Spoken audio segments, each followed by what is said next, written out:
Thierry Bourkis, tu es l'un des très rares pilotes en sidecar F2 à avoir fait le passage en châssis long F1 en 2011. Est-ce que tu peux nous expliquer, pour le néophyte moyen que sont les gens de Cybermotard, quelle est la grosse différence qu'il y a entre un châssis court et un châssis long ? Hormis la puissance, évidemment, que tout le monde se doute, on passe de 600 en 1000, donc ça c'est flagrant bien sûr. Maintenant il y a une différence de châssis. À savoir le châssis est plus long bien sûr, et en plus le moteur est placé derrière le pilote, contrairement au châssis court où le moteur est placé devant. Donc forcément au niveau de la répartition des masses, on se retrouve avec sur un châssis long avec beaucoup plus de poids sur l'arrière par rapport à un châssis court. Donc du coup ça change la répartition des masses, ça change la manière de guider l'avant par rapport à un 600. Ça change pas mal de choses, ce que je croyais pas au début en fait. Au début je pensais que j'étais parti en disant c'est bon, c'est piloter un 600, donc un 1000 c'est pareil quoi. C'est pas une question de cylindrée bien sûr, ça revient au même, mais c'est vraiment une question de tenue de route, c'est vraiment différent. Et pour juste préciser, oui, on est très peu à avoir fait le saut de 600 de F2 en F1. On est quelques-uns, Jean-Louis Ergot notamment, qui s'en sort très très bien aussi en châssis long.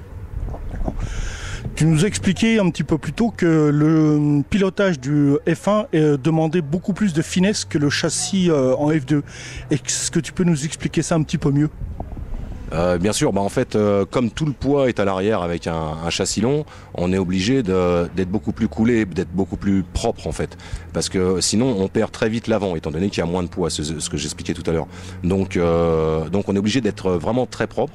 En plus, comme il y a beaucoup plus de chevaux, si jamais on ouvre trop grand, trop vite, le châssis glisse, il part dans tous les sens. C'est très fatigant physiquement, aussi bien pour le pilote que pour le passager.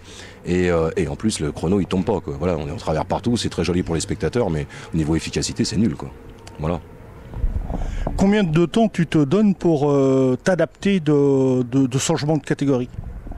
Alors là, ça va être très dur à répondre en fait, parce que déjà il va falloir qu'on roule, c'est beaucoup de roulage. J'espère dans 2-3 ans essayer de jouer dans les 5 premiers, quoi. J'espère. D'accord. Parce que malheureusement, pour la saison 2011, elle va se terminer un petit peu plus tôt que prévu. Tout à fait, en fait là c'est pour tout dire c'est notre dernière, quoi, parce que il reste les Denon et Albi. Mais on n'y sera pas pour des raisons financières, quoi.